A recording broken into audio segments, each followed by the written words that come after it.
Hello and welcome to Underdogs, Bootstrappers, and Game Changers. This is for those of you that are starting with nothing and using business to change their stars. Motivating people who disrupted industry standards. This is the real side of business. This isn't Shark Tank. My aim with this podcast is to take away some of the imaginary roadblocks that are out there. I want to help more underdogs because underdogs are truly who change the world. This is part of our Content for Good initiative. All the proceeds from the monetization of this podcast will go to charitable causes. It's for the person that wants it. Hello and welcome to another episode of Underdogs, Bootstrappers, and Game Changers. It is always awesome when I can find a guest that is the trifecta, all three of these things in one. I want to welcome to the show today, Essence China. Thank you so much for being here. Thank you for having me. Absolutely. It's an honor. So many things to hit on your story. But we're going to focus in one particular manner because I think it's something that our underdogs can really appreciate. And that's the rule isn't always the rule. No doesn't always mean no. Yeah. If you come from nothing, you still can advocate for yourself. And I think that's not something that's taught to, especially people raised without wealth, in poverty, that sort of stuff. We're taught that, like, this is what we're giving you, take it as it is. And you didn't, and I'm astounded by the story. But first, I know your start in business is amazing. Yeah. And rather than me tell it, I would love for you to give the audience a little insight on how you started your first business. For sure. Well, I started in my parents' on my childhood laundry room. And so what happened was my younger brother wanted to get his hair braided, and crisscross, I don't know if you remember crisscross. Oh, yeah. You know, jump. You want to jump. Yeah. And so he seen the video, and he was like, I want my hair like that. Well, I was like, well, let me just try. So I started braiding, and I realized that I got very passionate about it. And one day my father seen it, and he's an entrepreneur. Okay. And he was just like, you should try to make some money with this, you know?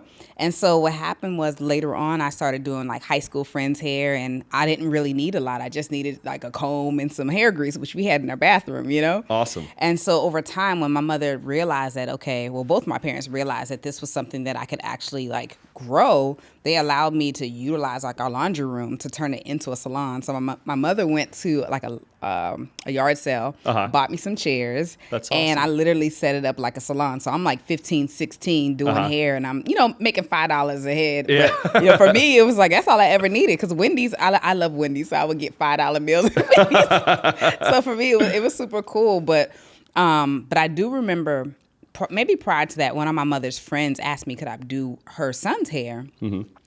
And she paid me $15. And at the time, we were talking about in the 90s, that was everything. I was like, I can get paid for this? And then that's when I was like, okay, I'm going to continue to learn how to get paid for this. So that's amazing. Yeah. And then how did that parlay into having the studio and now the school?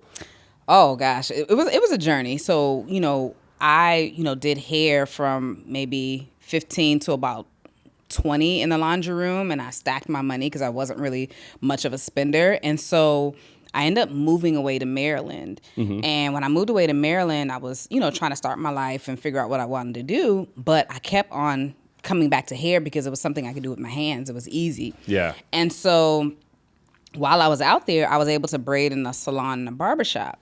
And the rule essentially there wasn't regulations for braiders in the state of Maryland. Mm-hmm. And so I was able to, work and employ myself. Well, I ended up moving back to Phoenix about 3 years after that. And when I moved back, I was like divinely inspired to move back. But then when I moved back, I kind of felt like, well, I can't do hair anymore because the law is such that you have to have a license. So the law was different in Maryland than it was here in Phoenix. Right. Okay. So I already knew what the law was, but I was just thinking to myself, like, well, if it's different in Maryland, maybe something could be different out here. So I just called them. I was very curious. I was like, let me just call the State Board of Cosmetology and just ask them, like, okay, what do I need to do to be legal in the state of Arizona if I do these things? And so I explained to them, like, I've been doing hair professionally. I've been doing braids, locks, and twists, which is more our natural texture of hair. Yeah. What do I need to do to be legal? And they told me that I had to get a license. Mm-hmm. And for me, that was problematic because I felt like I've already been doing this professionally. Yeah. I know what I'm doing. Yeah. Not only that, you don't teach or test on what I actually do. Yeah. So you can't enhance my skills, but you want me to go to school for a year and a half and pay $10,000+ right? To do something, or essentially to learn all these other skills, cuts, colors, perms, stuff that I'm not even going to be doing. Yeah. Just to have a piece of paper to say, okay, now you're free to go and do hair. I thought that was crazy. So, when I got off the phone, I just was like upset. I'm like, this is not fair. Like it would be different if they had like some sort of limited license or some sort of specialized license, because, I understand with hair, they're concerned about sanitation. They're concerned about, the consumer. Right. Yeah. But the majority of hair school is not about that. I mean, you do a week of that maybe, Yeah. So they didn't give me any other options. So when I got off the phone, I just realized like something has to be done, No kidding. And so, I prayed about it honestly. And I just was like, what do I need to do? And I felt like I needed to look for a law firm. Now, mind you, I'm 23 years old at the time. This is 20 years ago. Good for you. So I was like, look for a law firm. Okay. Yeah. So I'm like AOLing, dial up speed. Yeah. And I'm looking for, any law firm, because I don't even know what type of law I need to be looking for. Yeah. And so I probably came across 2 or 3. I wish I was journaling at the time so I could really remember the details. But Sure. I came across 2 or 3 law firms, and I feel like the third one I contacted, was the Institute for Justice. Little did I know. That they were a nationwide law firm that fights for civil or economic liberties. Interesting. Yeah. So they fight on the behalf of people who are being stifled by government to be able to earn an honest living. Wow. And so they had just opened an office here in Phoenix. Okay. And not only that, they had already set the precedent in another state. So they had already fought a case just like mine and won. Yeah. And so when I talked to the lawyer, I told him pretty much what I did, and he was excited. I don't know why he's excited, but this is his first case, Okay. And maybe he already knows the history of the company, and he's like, oh, this is a shoo-in, I don't know. Yeah. And so, again, with me being young and not really understanding like how law works or, if something can really be done, I just was like, I got to try. Yeah. So we meet, and within, I don't even know, it was very quick, but we met, and maybe within a month we filed Essence Farmer versus the State Board of Cosmetology. Wow. And it pretty much was like, this is unfair to make her to have to go get a license to do stuff that she's, you know what I'm saying? Like that you all don't even teach, so. Who would teach? Is that a private institution that would teach that class? To be honest with you, that education is far few and in between. That's the reason why I end up starting a school. Yeah. Because, it is very ancestral. It's, it's something that comes from our culture, but not everybody knows, just because, you're a Black woman doesn't mean that you know how to do braids or locks, and there are people that really want to learn. Yeah. That's actually amazing, because like I knew the story where you like had to fight basically the state, the powers that be, to like get something passed that wasn't right. But then it's like I didn't put together that like this also ended up being the reason you started the school too. Like that like, and we do the bullying podcast, it's like usually that thing when they were like younger, like let's say singing for Taylor Swift, it's like they used to make fun of her all the time for singing. Or Lady Gaga, knowing she was going to be a star. Sure, Lady Gaga, they tease her for it. And then what does that end up being? That ends up being their ultimate power in life. And it feels like that here too. And I love that you made that like stupid thing mean something. And now you get to train other people in your school, right? Yeah. What's the worst that could happen with somebody with like, why have regulations on something like this? Like give me their side of why you'd need to have regulations. What can I do to hurt you if I'm doing this in my backyard? I think, ultimately when people have boards, it's for a standard, right? Yeah. In which I completely understand. But there is no quote unquote national standard for natural hair. We don't have a board, and all cosmetology or all hair is not the same. Yeah. And that's why, the barber and cosmetology are even separate, because it's hair, but it's a different, practice, Yep. And so when it comes to natural hair and the cultural practices with braiding and locking, it's just different. And so when you say what's the worst that can happen, we're not working with chemicals. Yeah. You know what I mean? Yeah. tension, you know, like too much tension, the braids are too tight, you know. What would that do to you? Yeah. It could bring about alopecia, right? Okay. Which is like a loss of hair. Yeah. But I think even with that people just really need to educate themselves. You know, there are books, you know, you can self-teach yourself, you know, and I think it's about having a standard within yourself, you know, wanting to give the most professional and excellent service. Yeah.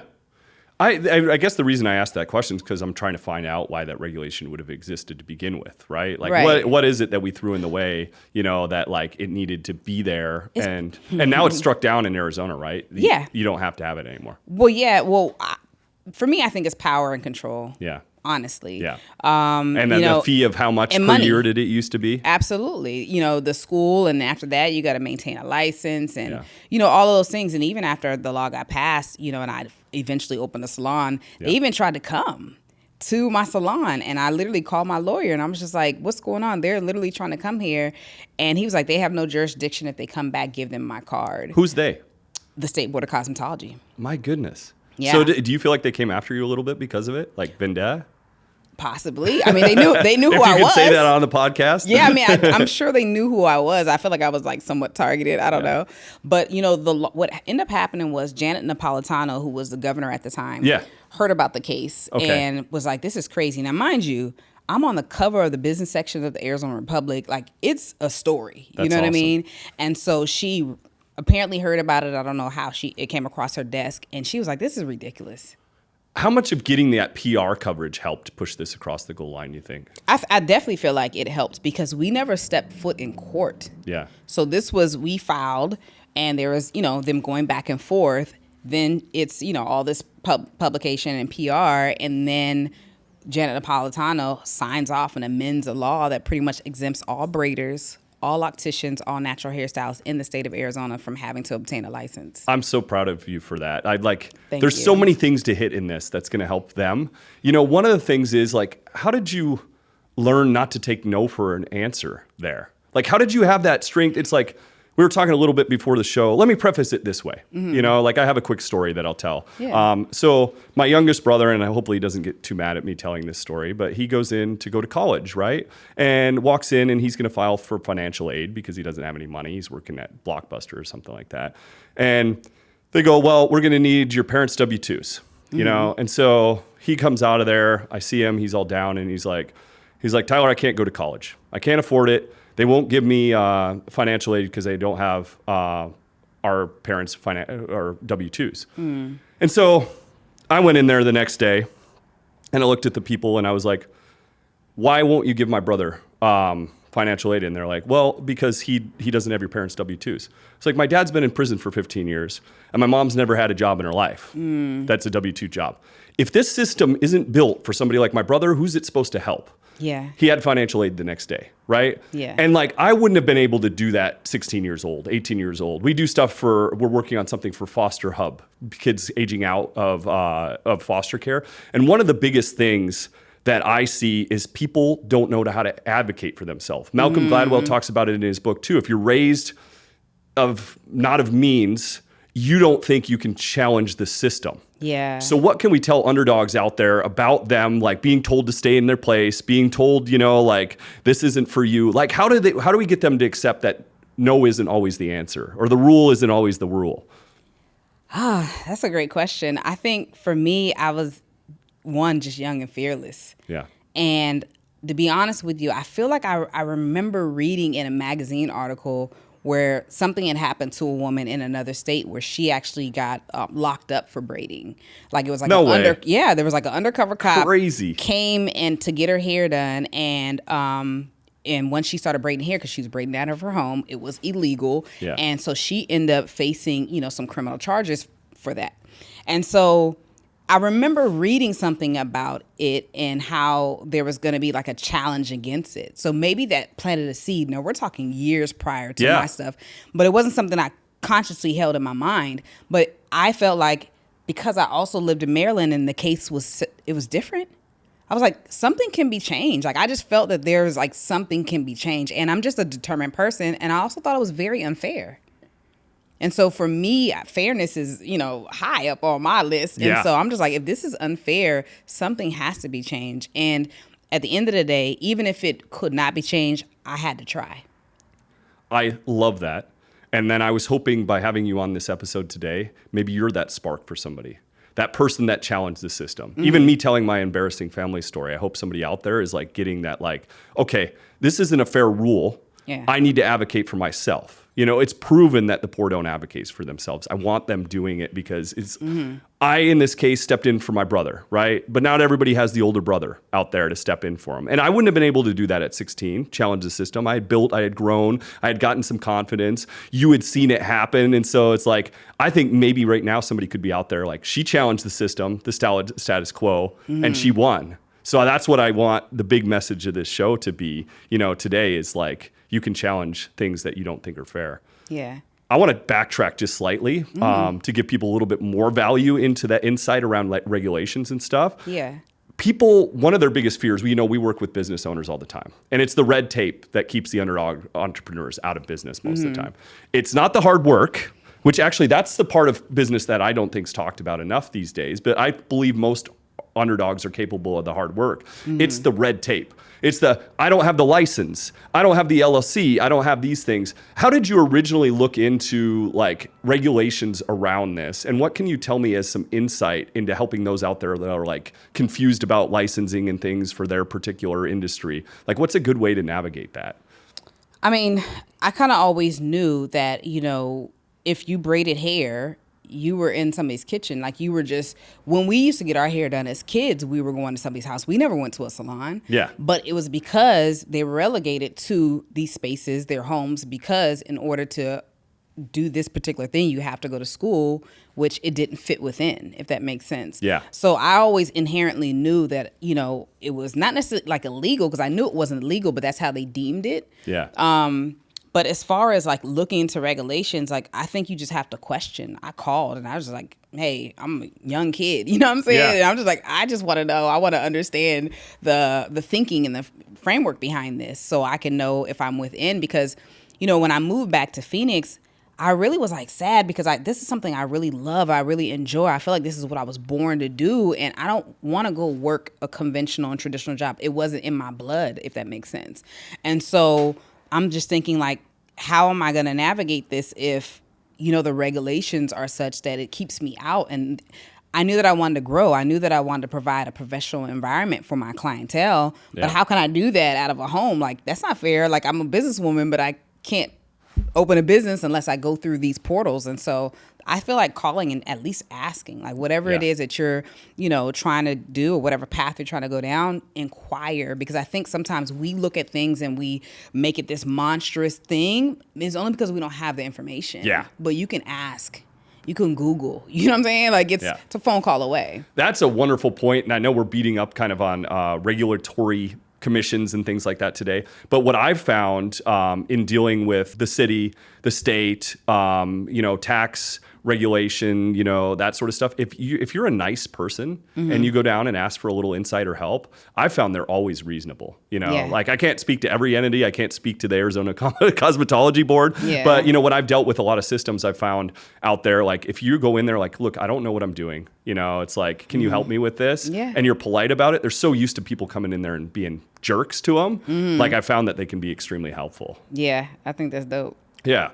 So, I think to your point, it's like, that's a great thing to do if you don't know what to do. You can come in here too. We'll help you research it. Yeah. But, it's like, that is like one thing that super frustrates me is we get more regulation around small business. And there is reasons we have those things. We could think of 50 industries that it's a good thing we have regulations around them and things like that. But it's like, at the same time, this is another barrier to entry to small business. Yeah, absolutely. And I feel bare minimum, if we're going to have these regulations, there should be like a one-stop shop where you can Google like, I want to be in the hair business in Arizona.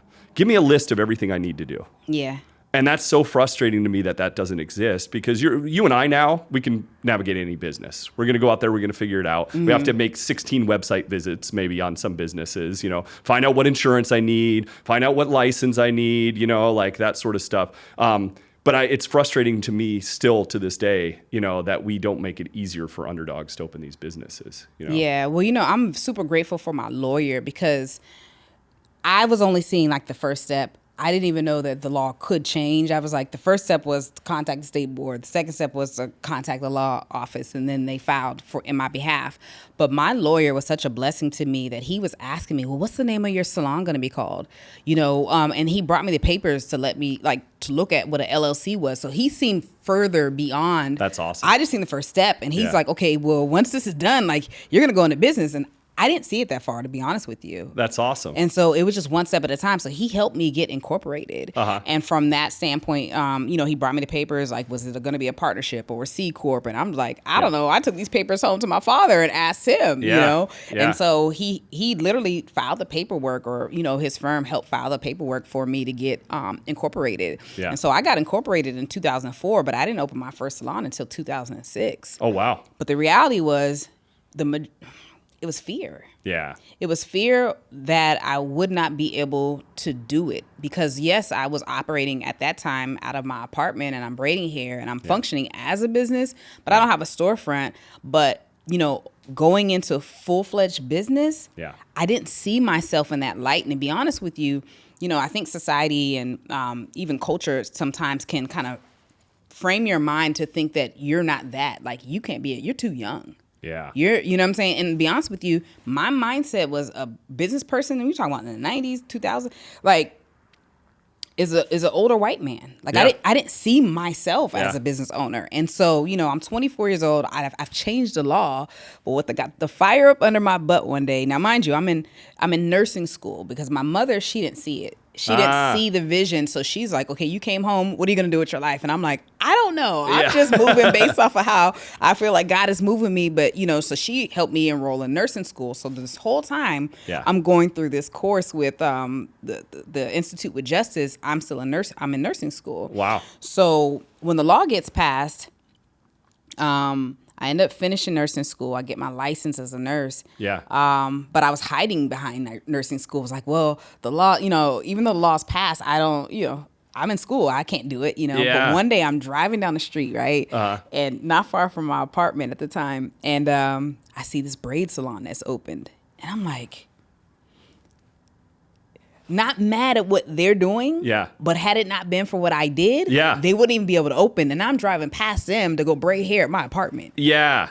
And I'm just like, I gotta step into what I've, initiated. Yeah, sure. And so at that time I had already graduated nursing school. I was working as a nurse, and I just one day was there and I was like, this is not where I'm supposed to be. I can do this, but I don't feel like this is what I was created to do. Yeah. I'm not aligned with this. And so I just quit one day and I was like, I'm just gonna just focus on me and just invest in me. So I was braiding hair out of my apartment, and one day I told my father, about this salon I had seen. He was like, well, all you gotta do is go look for a building. Yeah. And I was like, oh, it was such a practical step. I didn't think about it. It was just like, you want to go from your apartment into a storefront, but the first step is just to go inquire again. Sure. Go ask. How much is it? What's available? Get the information. Yeah. You're almost, sometimes we box ourselves out of these opportunities because we don't even know what they require. You just got to ask for the requirements. Absolutely. And so that's pretty much what helped me get into that next place, is that I seen that salon and I'm like, I got to move forward. Yeah. And so I went and I looked in my area and I just started calling numbers, and that's kind of what ended up helping me to finally open my salon. I like that you hit on the rich white old dude for business, because believe it or not, I didn't think business was for me either. I thought that was for somebody that grew up wealthy, had the rich dad that could teach them business and all that sort of stuff. I didn't think business was for me. Yeah. So we watch a lot of those big entrepreneurial gurus in the world. They're like, yeah, I knew at 13 years old I was going to be an entrepreneur. I was selling candy bars and this sort of stuff. And I don't think you saw it either. You were an entrepreneur super early. You just didn't even realize it, know?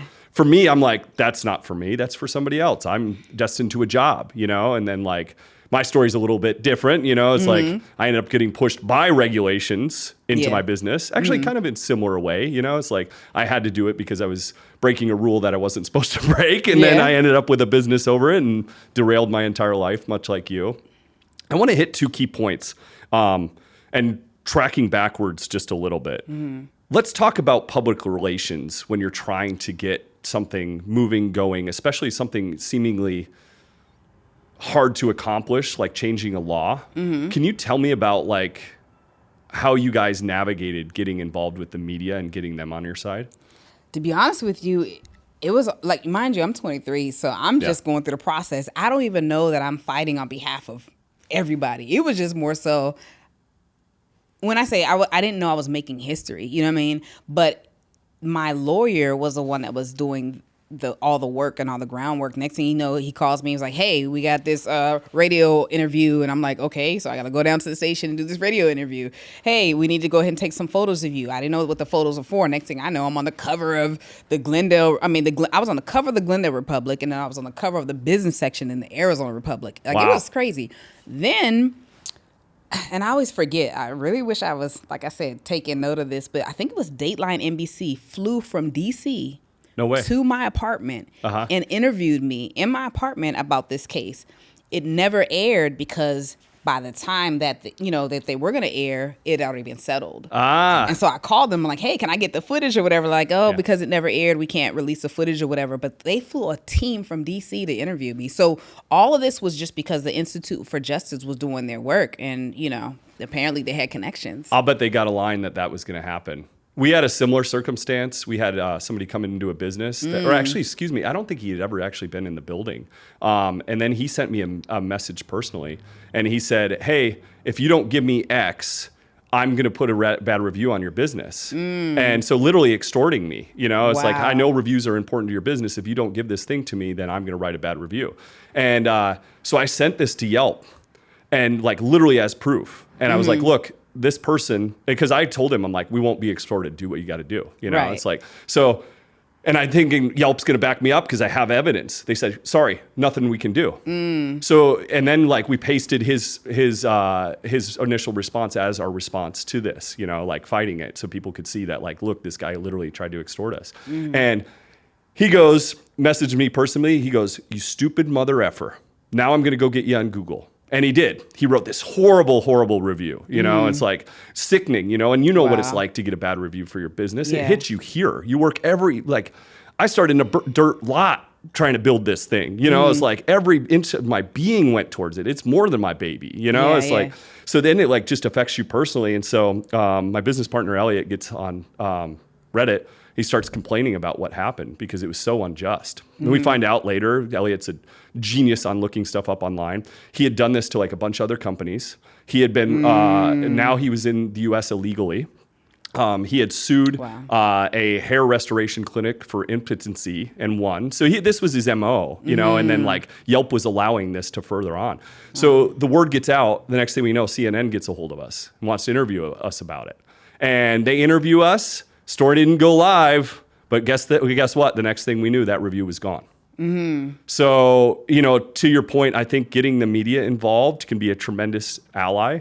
One thing I want to touch on too, like hitting that, because I think our audience should know this, it's like, use your social media. It's like, it's important to know that you have a voice. It's important to advocate for yourself. Kind of like back to that throwback on the discussion. Read the founder of Walmart's book, Sam Walton. He says the one thing you can do in life to compete with Walmart is personalization. This is the best tool for personalization. If there's something going on with your business and the powers that be, the big dogs are coming after you, number one, email me. I'll have you on this show. We'll do everything we can as Glaive to help you with something unfair. It's like, but get out there and talk about it on social media too. Yeah, I agree. I mean, and I wish I had that tool back in the day, you know? Yeah. There was no social media at the time. But yeah, I definitely say your voice is so powerful. And once you are able to use it, you just don't know what it can do. Yeah. I didn't want to derail our whole discussion, but I think some of those key points, like the main focus I wanted today was like advocating for yourself. It's so important. Knowing you can have it. Knowing that it isn't just the rich, white, old man that can have business success. In fact, I've met a lot of them. They're pretty lazy at the end of the day. You can work your way up through them. They're no smarter than you. It's like that's where we try to fill in with this program too. Like I choose guests like you to come on and help rile people up to get what they need to get done. Don't take no for an answer. It's like we're trying to step in as the rich father you don't have. It's like they're giving advice. It's not the money. Yeah. it's the advice. I mean, how often do you see something on social media as a business owner right now that is complete garbage for a new business person? All the time. Yeah. And you know what happens if you have that rich, successful dad? You go, hey, Dad, what do you think of this? And he goes, that's BS. Don't listen to it a moment longer, and you don't get derailed by it. If you're some poor kid, you know, it's like, yeah, oh, I should start 6 LLCs because somehow that gets it so I can make a loan, take out a loan, and then the answer is I'm a millionaire afterwards. You know, it's like the stuff we see online is horrible, and it makes me especially riled up because it's not targeted at the rich kid that can afford to take those mistakes. It's targeted as the poor kid that doesn't have anybody to combat them. Yeah. How do we help more underdogs get into business and know they can do it? Oh, how do we help more underdogs? Listen to this podcast. Yeah, thank you. You know, I think along with listening to this podcast is continuing to invest in yourself, invest in your mind. I think, you know, what really helped me was reading books, you know, at the time that helped me to realize that my current circumstance and situation doesn't have to continue to be this. Yeah. And that broadened my understanding of what I could even achieve. Yeah. You know, and some of the reasons why I didn't move forward with my business, because I didn't see it as a business. I seen it as a hustle.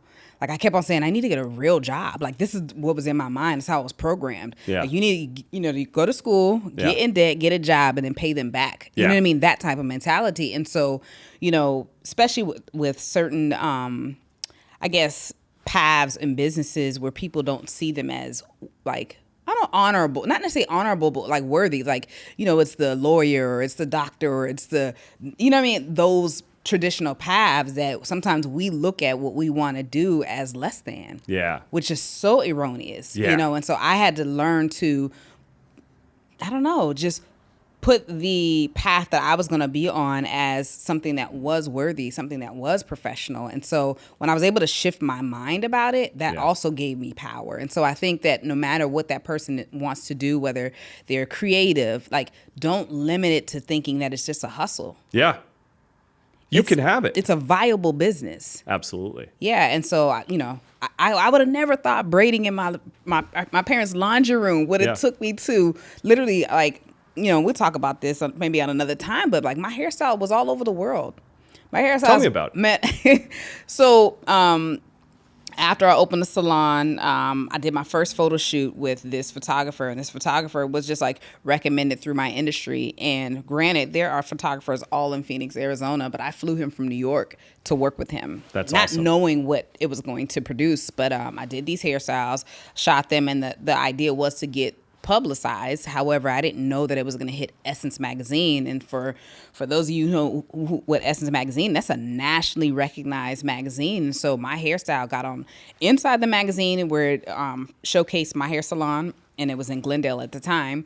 And then months later, they took some other pictures from that same shoot and put it on the cover of Essence magazine. That's awesome. Their hot hair edition. And so from that, this is like right when, like, this is 2011. So this is right when Instagram was like starting to pop, and my hairstyle went viral. Well, awesome. From it going viral, people were now putting this particular hairstyle on their business cards, on their flyers, on their billboards. Like, even in New York, you can probably walk down the street and see one of my hairstyles. That's amazing. But then I started having people hit me up from Africa, from Portugal, from, I mean, literally France, and my hairstyle is on the front of these hair salons, because, you know, when you think about it, people are advertising to bring more money in. Well, if you're advertising the hottest style in the game, they're like, oh, you did that, or oh, you could do that. And some people are acting like they did do it. But, yeah, sure. So, you know, I say all that to say I would have never thought that me starting braiding hair in my parents' laundry room would have took me to all of these heights, you know? And I think, again, we minimize and we think small of ourselves and small of our ideas. Like,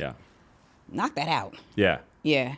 I mean, that's the biggest thing. It's like, if people only knew, I mean, it took me at least 25 years or so to really see that I could have something in life that was more than, you know, just like what I thought life gave me. Mm-hmm. And it's like, if people could just see that it's just this, it's clicking this thing.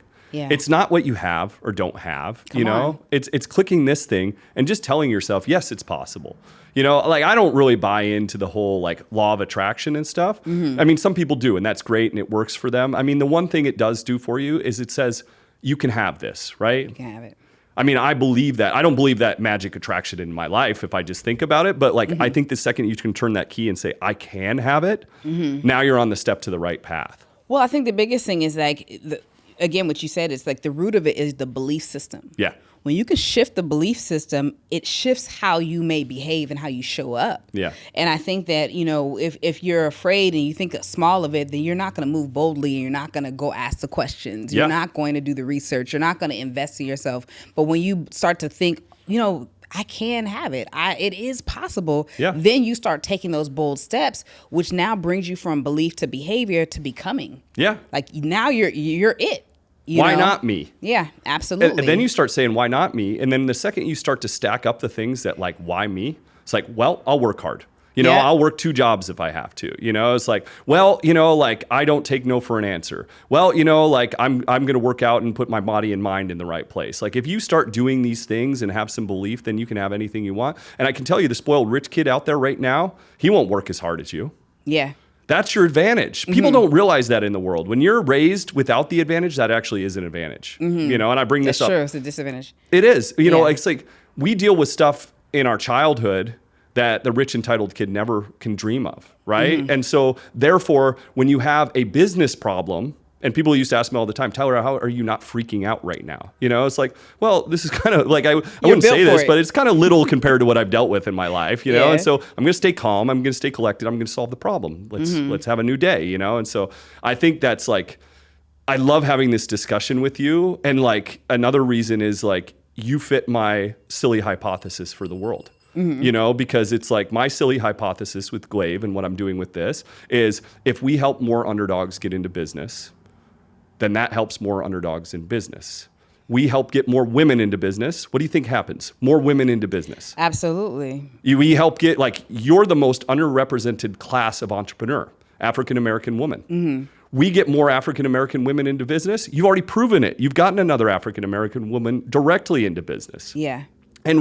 And then once we have our success and we come from these areas that frustrate us and things like that, now we use those tools to change the world. I just met with a senator or something that was here the other day, podcast studio, and it's like, comes from nothing, right? Yeah. Running for Congress, if I remember right, you know? And then he wants to change the frustrations he had growing up on welfare in a bad neighborhood. It's like, and he's a successful guy, you know, like extremely successful now. It's like, that's what we need happening. That's what this is about, really, you know, is people, you know, and then like, it helps, you know, you just gave somebody out there right now, I can do it. You just gave somebody out there right now, like, I didn't take no for an answer. Yeah. You know, you just gave somebody out there. It took me a little while to realize I could have it, you know, and then like you just gave somebody all that. Yeah.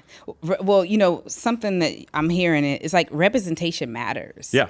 You know, and having a model to follow really matters. And so, you know, going back to what would I recommend to underdogs is like, look for somebody who is similarly doing something that you want to do. Thank you. And just follow what they're doing. Like you may not have direct access to them, but just read what they're putting out, listening to their, you know, like be a student of the game. And I think from that, you're going to learn so much as opposed to somebody just giving some felonious information on social media. Let's be honest here. It's like, if we're to admire what mainstream media tells us to admire for entrepreneurs, we're going to look at a Mark Zuckerberg, a Bill Gates, you know, like those guys don't have any, look into their lives, nothing in common with Tyler. Zero. You know, the color of our skin and our gender. That's it. Yeah. Other than that, I wasn't given the choice of Harvard or McDonald's. My mom didn't work, or my dad didn't work for one of the most prestigious law firms in Seattle, and my mom on the board of directors for this computer business that got me early access to computers. You know, it's like, we didn't have that, right? Yeah. And so to your point, it's like, and the other thing that's hard and something like I advocate for these days is like, how hard is it to tell these stories? How hard is it to come on this camera? It is for me, you know, but like, if we're not doing it, guess what? There's somebody out there that like looks at you and they say, she did it, I can do it. That's right. There's somebody out there kind of like me that looks at Tyler and says, he did it, I can do it, you know? And so the other thing, like another message for today is if you're out there and you've done it, don't be afraid to share it. Yeah. It's not boasting, you know, it's helping somebody else along the way. Absolutely. I mean, I think about the people who have greatly impacted me or greatly influenced me. And what if they didn't have the courage, or what if they didn't have the boldness? Yeah. But in the same way, there's somebody on the other side of the camera that they're going to be saying the same thing about you. Yeah. They needed you as that model. They needed you as that representation. And so that's why I look at it like, yes, we're doing it. You know, it's self-ambition at first, but then it becomes, you know, how can I be a contribution to the world? How can I help serve somebody else? And so you don't understand that as you begin to move in that confidence and that boldness and just belief about what it is that's been placed within you, you're going to inspire somebody else just by following your dream. I mean, I think that's where joy is found.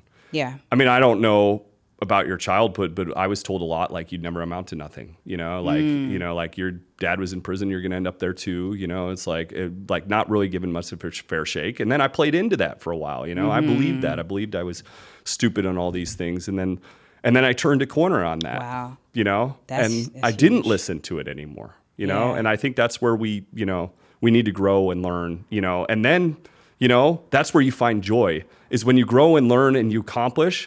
And then you realize that, like, giving it back is the greatest part of it. Mm-hmm. Yeah.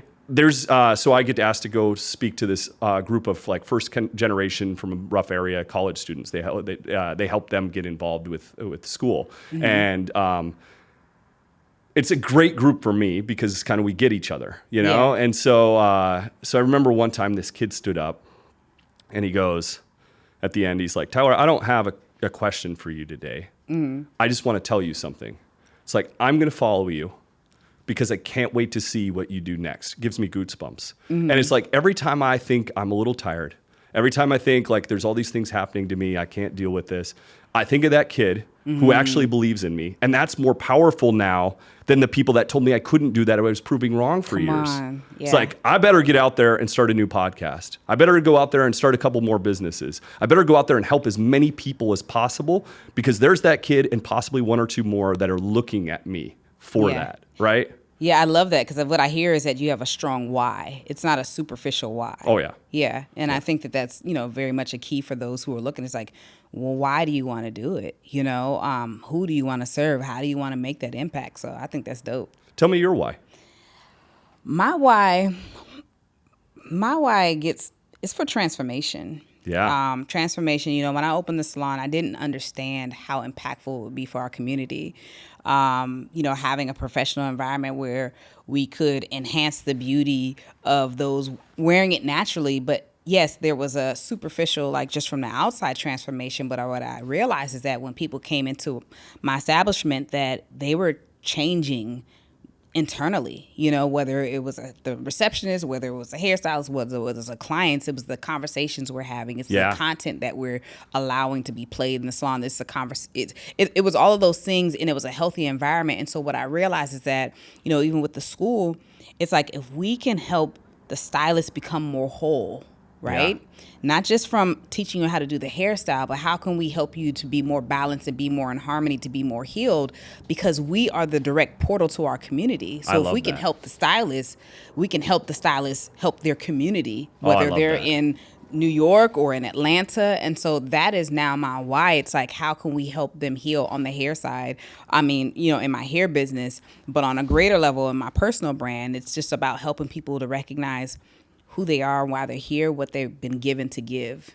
Oh, it's so beautiful. Mm-hmm. What a great example, too, because it's like, that's where business and the why meet, or business and change meet, or business and passion meet. You know, everybody always, like, says, like, well, I work in a first world business or whatever. You've made a business that seemingly is just get somebody's hair fancy to more, right? Yeah. You're changing the world by doing this. Mm-hmm. You found a why within it and a passion within it. How could you ever quit this now? Could you ever stop doing it? I'm just in a different capacity. I could never stop doing what I'm doing. You know, it's funny because I retired from the chair about, I don't even know, 7 years ago. Okay. And I came back just to kind of help out or whatever. And I realized, yes, I enjoyed doing the hair, but more I enjoyed the connection and the conversation. Yeah. And so I didn't realize that was, you know, so integral to what I was doing. And now it's like, yes, I may not be touching hair on a consistent basis, but I'm still touching the souls and the hearts of people, just in a different capacity. So no, I could never my why I think is going to remain. Yeah. I mean, even if it's just through the school or through mentoring or whatever, are you ever going to be able to not touch something around this? No. I think that, empowering people, whether it be through teaching them how to do a hairstyle or teaching them how to think properly about themselves so they can do what they were called to do, or it's just who I am. Yeah. Yeah. Yeah. No, that's absolutely beautiful. And that's how you find, like I tell people all the time, it's like you start a business, like they say online. You do it through YouTube's 22 business ideas for 2023. You choose that business because you think you're going to make a lot of money. When it doesn't happen the next day, you quit, right? That's why business has an 80% failure rate. You do what you and I have done, and you tie business to some profound mission, some profound why. And don't get me wrong, make money. You have to make money. You can't help anybody else if you're struggling, but you tie it to more than just being that money that you think's coming. And guess what? You get involved with that passion. Yeah. You'll die for it, basically. Yeah. And then along the way, you won't quit. Not quitting is the key to success. Yeah. And then before you know it, the money's there too. Yeah. I love what you said in terms of, people will start something and then when it doesn't give you the results, it doesn't yield the results. It's like, I'll go to something else. And I think that that's one of the biggest mistakes that some of us can make. It's just like, okay, if it doesn't yield immediately, it's like, no, you got to work that thing. Yeah. Like, I think that I'm sure I had other things that could have pulled at me to do other ventures, or, people always hear that multiple streams of income. So they want to have all these things. Yeah. It's like, no, but you got to pick a lane and you got to ride that thing. Yeah. And, I've rode hair for 20 years, 30 years. And so, I think picking it and understanding, sometimes you don't know the why on the onset, Sure. but I think it evolves over time, and then you start really realizing like, oh, this is why I do it. Yeah. Like, I'm not doing YouTube videos to get an audience. I'm doing YouTube videos so I can make impact. And if you can keep on the impact, the audience will come. The views will come, Especially if you have the right message, I believe. My message isn't very popular. It's like, it's actually popular with like my age. I don't know your age. I'm not going to guess and put you on the spot. But it's popular with my age because they know. They've been through it. They realize this is BS, and they're like, Tyler, you have a great message. What's really tough is for the younger kids to understand it, because it's easier to listen to the guy that's going to sit in the Ferrari and say, just buy my course. It's going to make you $1 million tomorrow. Yeah. Like, that is the guy they want to listen to, especially from the bad neighborhood. They want to think that's possible, and when some weird, slightly homeless guy that usually his shoes are falling apart tells you, hey, no, you got to work really, really hard, more than most people because you come from nothing. Right. It's like, and in the end, it'll pay off. Trust me. Work the 100-hour weeks. Or if you're in a job right now, work 2 jobs, go to school at the same time, because this is all preparing you for your business. That is not a popular message to hear. Yeah, I mean, you got to sacrifice to get it, know, and I definitely, had sacrifices along the way, but I was willing to do it because I loved what I did. Yeah. So it didn't matter if, I had to sacrifice because I loved it. And so, I think what happens is when people take that information of the get rich quick, and they go in circles, for cycles, for seasons, and they realize like, oh, okay, I need to go back to mastering the basics. The shortcut is the hard work. I told this story one time about like 16 years old, right? I was into weightlifting a little bit, and like that was like way before like nutrition's done what it's done, and protein powder used to arrive in this like ghetto box, right? Just cardboard box in a bag, and it smelled so bad. Like, you like put the protein powder in and you had to plug your nose to drink it. And I swear that stuff worked better than any protein that exists today. Like, that stuff was amazing, And so like, I don't know, I think about that all the time. That was a painful thing to drink, but it worked good. Yeah. It's like, so I think about that with life these days. It's like every time I've tried to take the shortcut, it's been the longer cut, right? Yeah. Taking the painful road, it worked the best. That was actually the shortcut, it's just fronting, get in the gym tomorrow, lift weights. There's no, there's no super supplement. There is no magic pill. You got to get in there. It's like starting your business. Guess what? You're not going to get a paycheck for a while, probably, especially if you're starting from nothing. You're going to have to work a lot of hours. People are going to scream at you and yell at you. Their first employee is going to be a nightmare, all these things. But you stay the course and you keep working it, you make it. Yeah. Yeah. What do you tell people that are asking you about, like, I want to get into the salon business. You've been successful in it. It's like, how do you describe to them the journey they're about to go on, and also like not only give them a bit of like optimism on what can be, but a bit of like realism, so you're setting them up right? I mean, I go back to asking them, like, why do you really want to do this? Because I think that there were people who jumped into it because they seen the money but it's like, again, you have to go back to, are you created to do this or something that you can do? It's like, is this just a fun thing that, you can make some money? And so when we get to the root of, I'm passionate about this, well, then if you have the passion, you have the potential. And so I really talk to them about, as long as you're passionate about it, you have the potential.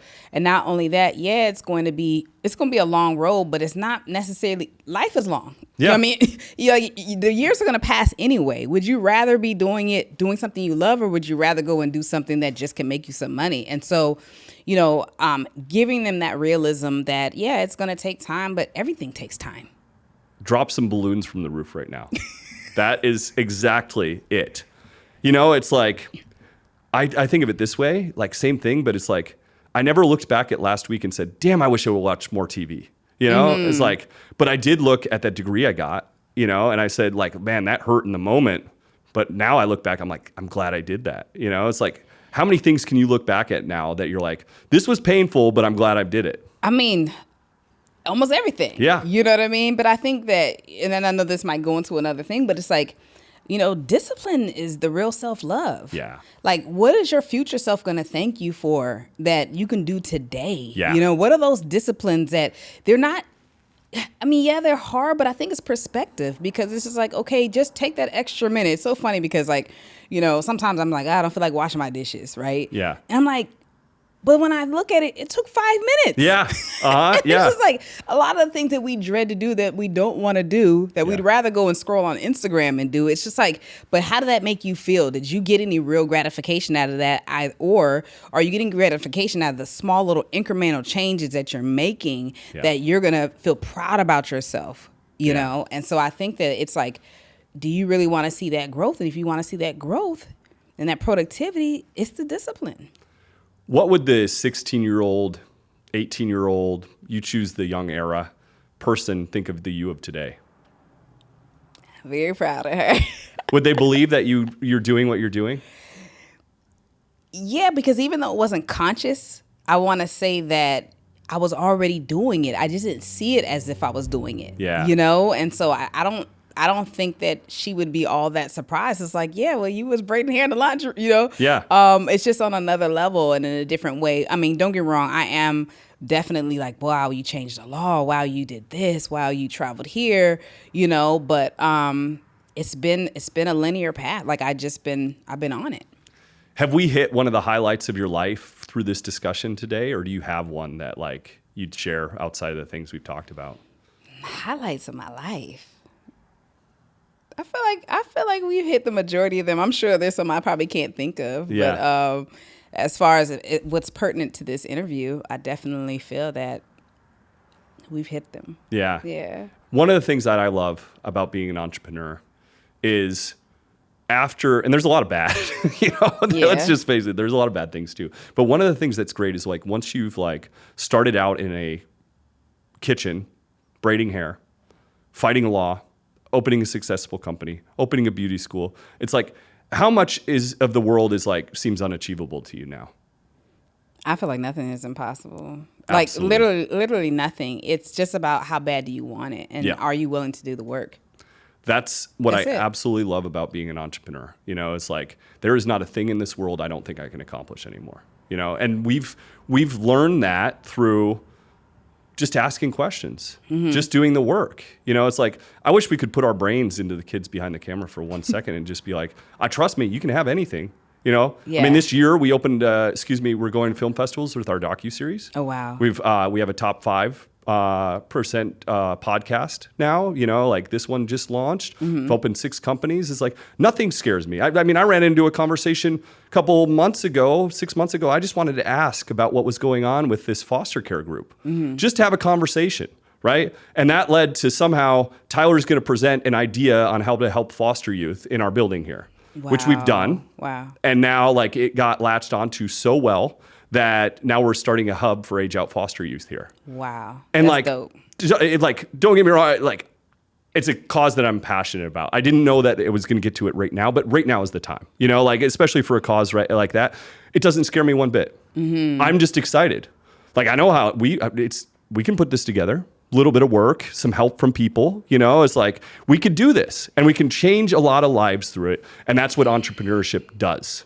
Yeah. No matter what that thing is, you can do it now. Yeah. And I think the one thing that I've learned in every part of my journey is that, when there was a new mountain I had to climb, like you figure it out along the way. You do.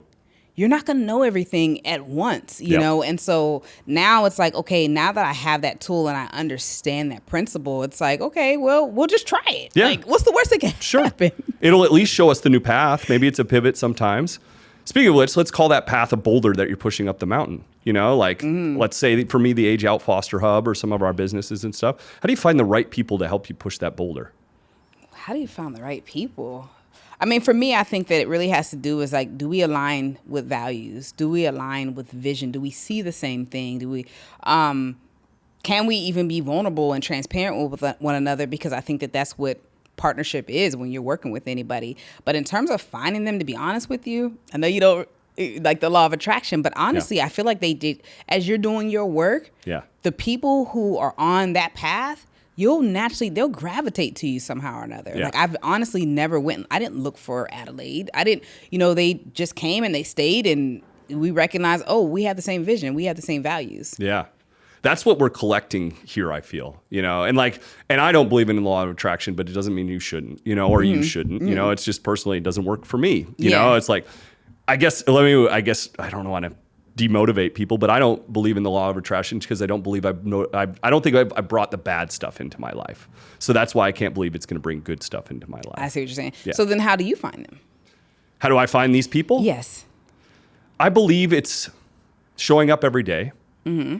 I don't talk much about my religion, although I'm a very religious guy, because I believe that every day I should go out there and represent it, so I don't even have to speak it. Yeah. And I think by going out there and representing yourself in a way that you're a billboard for what you believe, I believe you bring those people around. And you could call it attraction. Yeah, we could define it that way. But thing. I mean, I guess I feel like I'm putting out a billboard and people are looking at it. And You be it. I think that, even in business, you don't realize you're setting yourself up to lead. Yeah. But I feel like leading is making the right decisions for yourself first. And in making those right decisions for yourself, what happens is people start to see you making traction. Yeah. And from that traction, they're like, I want to get on that train. Oh, yeah.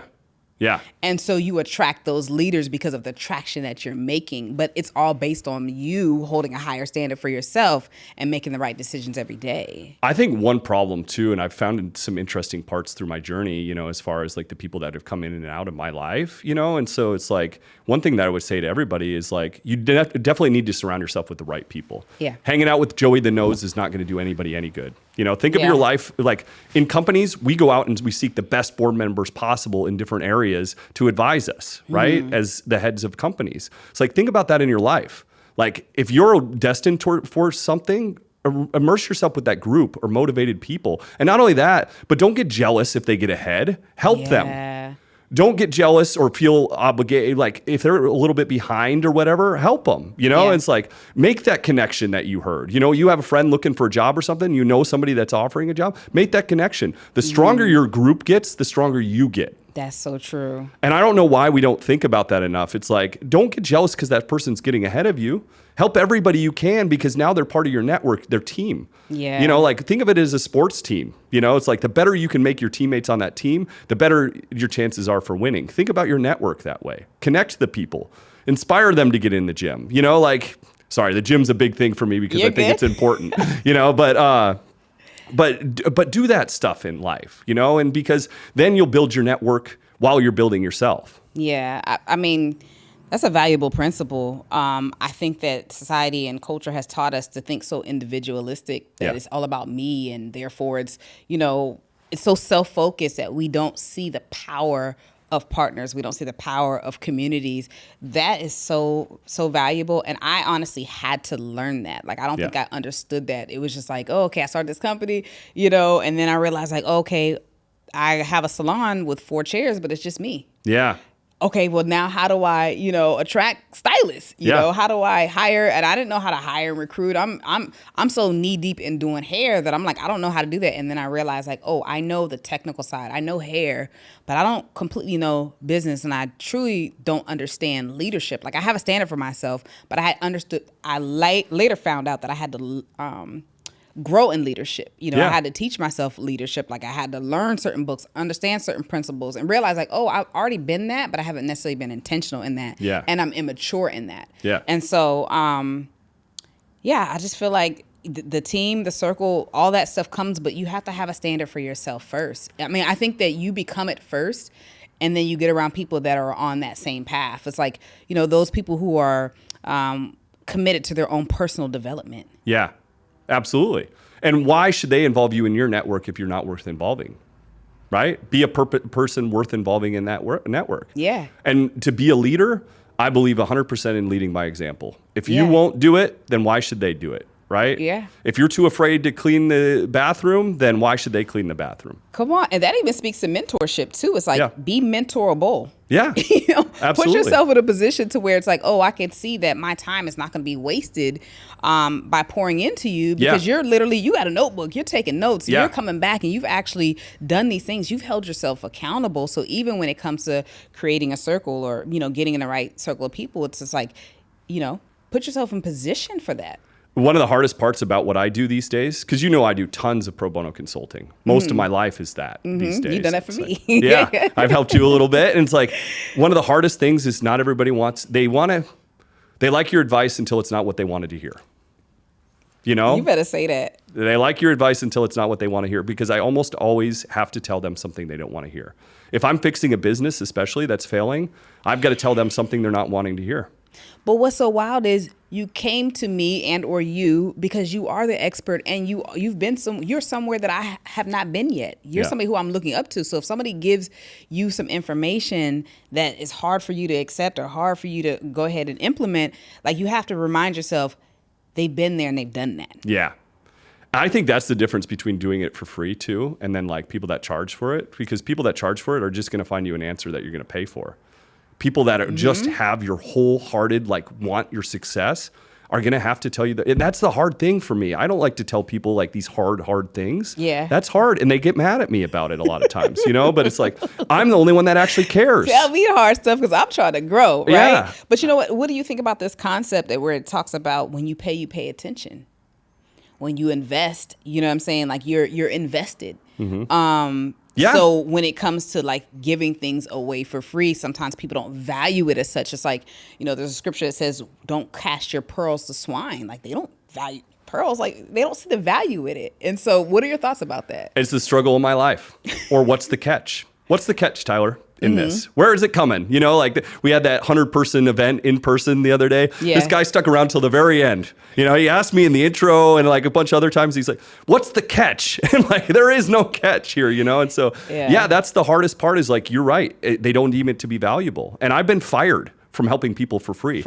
Because I've been like, I'm telling them the hard truths. I'm caring more about, when you involve me, it's the type of person I am. Like, I'm going to care as much about your business as you are, if not more, because I don't want to fail. And I don't want you to fail. And you've told me all these family struggles you're having. And, like, I'm giving you stuff that is so hard for me to give you. This hard message, this hard helping hand. Like, that's not in my personality to do. But I'm actually caring about you more than anybody else has by doing that. But it's tough, to your point. Not a lot of people appreciate it, and that is hard because I do set my heart and soul on it, and that's why I've had to it's an evolution. Even giving charity is an evolution. It started out by helping friends. And then I felt taken advantage of a lot. And so I'm like, I'll help strangers. They'll appreciate it more. And they did to a time, but then I used to go in and literally physically do accounting with them, and physically do marketing and posting and like literally physically work in the business with them for free, trying to help them. And then I've gotten to the point, it's like, now I give advice. Right. And I'll help you through it. I'll show you whatever you want. There's a space for people to come in any single time they want to work on their own stuff. And that's where I've had to kind of draw the line on things. It's like, I'll have conversation with you that'll save you 5 years and and hundreds of thousands of dollars. I will have that conversation with you, take it or leave it. And I will help you anytime you ask me a question, but I can't do it for you anymore. because you're right. When there's no perceived value to it, they don't appreciate it. Yeah. So, and I think that's the struggle that I have, and where I'm like, a lot of people do this stuff for money, and I can make a lot of money doing it. Like let's be fair. I could make a course on how to open a business. I can make a course on how to do marketing. I could make a course on how to open a podcast. I'm really good at all these things. I change people's lives in a couple hours I can teach you accounting in 3 hours. That could be a course, and I can make it fun. I don't know anybody else on the planet that can do that. Even involving like complex MBA principles into finance and things like that. I can teach you all that in 3 hours. Could I monetize that? Yeah. But I'd rather give it away to the people that can't afford it. Wow. And then like it's up to them. I guess I know I've rambled on your question because I still don't have an answer for it. I think it's dope that you have that heart to just want to pour out. I just, I want to see that there are people who are truly going to value it and actually apply it, because that's what it's for. I'm not here just to be talking. Yeah. I have wins too. It's like last episode, we had Kai and E-Man, who's always around here working on stuff, and so like, and they're winning, they're launching their label today, it's like, that's a win for me too. Yeah. I love seeing that. Absolutely. And they're working hard, and I've saved somebody like thousands of dollars. I've seen somebody cry over their business that they're losing. And then when I come in and help them and they tell them they have hope, it's like, I get a lot of wins, I get to change people's lives on the daily here. And that's what makes my job so amazing. It's like, sure, we have a facility here, like where we do some business stuff, it's like, I never talk about that stuff on the podcast, if people want to know about it, we can talk about it. But, like mostly I want people to know this is a facility where you can get help. Yeah. And it costs you nothing. There is no catch. I think that's dope. There's no catch, except I expect when you make it, you be a good role model for somebody else. I would hope that your success you'll bring into some situation that you hated. If you were raised in the foster care system and you hated the foster care system, please have your success. I want you to have your success because you're going to go back and change things. Yeah. If you were Bill Gates right now that grew up in the foster care system, I guarantee there wouldn't be a problem with the foster care system. Yeah. Or the prison system. Yeah. Or like hunger. Or, like if you were the person that came up to be billionaire status, and don't get me wrong, I'm going there. I'm going to be a billionaire before my world's done. It's not because I care about the fancy car. In fact, a quick story I'll tell you about that is in my first business, very first world business, I was really struggling with it. I was reading this book, How Helping Hurts, and then I was watching this documentary called Poverty Inc. And I was really in tune with like how to help the world. Like what's the right way to help the world? And the same day, much like Scott, our redefining hero, had this pivotal moment. Mine wasn't nearly as cool as his, but it's like this guy comes in, he starts crying over this project. Like so first world, didn't matter, like I gave him a personal ride home afterwards, it's like we did everything we could for him, bawling. And like a buddy of mine happened to call me while I was just about to walk out on my business completely. I'm not a quitter, but I was disgusted by what I was doing because I was having no real impact on the world, and my buddy, he's this overzealous Greek guy. He's like, Tyler, you can't help the world by sitting on the street corner and holding a sign. You have to pull up to the boardroom in the Ferrari. I don't need the Ferrari, but you have to pull up to the boardroom and you have to say, this is how we help the world. And I agree with that 100%. You have to find your success to help the world. So, and like, that's my mission. And I'll do it one person at a time. I have no problem working in the micro. I will do that one person at a time. That's dope. I will do that one podcast at a time. So only because I'm just thinking deeper, it's like, so should there be a vetting process then? To helping people? Probably. Okay. Yeah. And honestly, as like we grow here, especially, I'm sure we'll do more and more like how to help, right? It's, just like running a business, you pivot and you learn. I think like the seminars have been great for us, it's like, because that way we can help a lot of people at once, and then like they can take it or leave it. And, it's like we're speaking to everybody at once. We have a lot of people that come in afterwards, and thank us. That's amazing. Like people using the booth space. It's not that big of a deal for me to jump on the other side of the wall and help them through a problem. I equate a lot of this stuff to like working on a math problem. If you're working on a math problem and you have some time to struggle with it, now you're thinking about it. Like, and when we help you get up next to that next step on the math problem, you're like, wow, okay, I get it. But you've struggled enough in it to now get it, right? And like, I think that's where like, but banging your head on the wall for 15 hours on it isn't going to help you. That's true. So somebody to get you over that next step. And I think that's what we're trying to do these days is like really help with that next step you're struggling with, It's like, we're not going to do it for you, but we're going to help you so you don't struggle on the math problem for 15 hours. Yeah. Struggle for 2 minutes. Now let's pull you out of it so you can continue. Yeah. Yeah. So, and I'm so glad to see you around here all the time. You know, it's like, it's amazing to always connect with you. You have great energy. Thank you. You're such a role model for what this show's about. You know, I want to have you and your partner, right? Business partner on the show, because there's another topic I want to hit with you guys. Okay. I think that the younger generation a lot of times looks at, I'm going to do this job. And believe me, I had a lot of horrible jobs. But I decided in life, you know, like I was a valet at one point at a country club and they treated me miserable. By the way, that's led to most of my success in life. I'll say that right now. That job has led to most of my success in life, that valet job. Because number one, the rich and wealthy people treated me horribly. They called me the help, gave me a chip on my shoulder. You know, it's like, and I saw how normal they were. They had pillars of the community coming in to shower off their mistresses and things like that. Like not good citizens either. And not any better than you or I, certainly. And the other thing I did is no matter how they treated me, no matter what it was like to be there, I could have said, I'm going to half-ass this job. I'm not going to do anything more than they want me to. Instead, I did the opposite. Huge parking lot, 125-degree weather. I'm sprinting to get your car. No matter how mean you are to me, I'm sprinting to get it. Watch this. I'm the fastest guy out there. You're going to have your car in 30 seconds, you know? Yeah.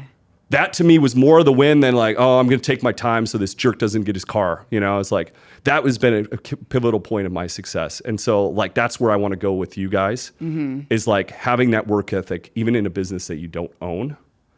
And then look where it's led to your now partner. You're right. So let's have that discussion soon. I'm down. I'm going to talk to her today. So tell a little bit about your podcast, what you're up to. I want to give you a chance to pitch some stuff. Yeah, absolutely. So my business partner and I just started a podcast called The Rare One, and it speaks to being rare individually, but we're all one. And so understanding that we, as a collective, we're even stronger. And so we speak to hairstylists predominantly about the industry. But again, it's about making the whole stylist. So we're speaking from a standpoint of personal development, spiritual development, just a holistic view. Awesome. And helping to just transform that community to help us just have a greater standard, you know? That's amazing. Yeah. I love what you guys are doing. Love being around you guys. Always great energy. Thank you. We're going to have to do that other episode soon. For sure. Thanks so much for coming on. Thank you. And thank you for another episode of Underdogs, Bootstrappers, and Game Changers. Please give us feedback on these episodes. If there's something more you want to see, something more you want to know, connect with my friend here. We're glad to help you along the way. Thanks for tuning in.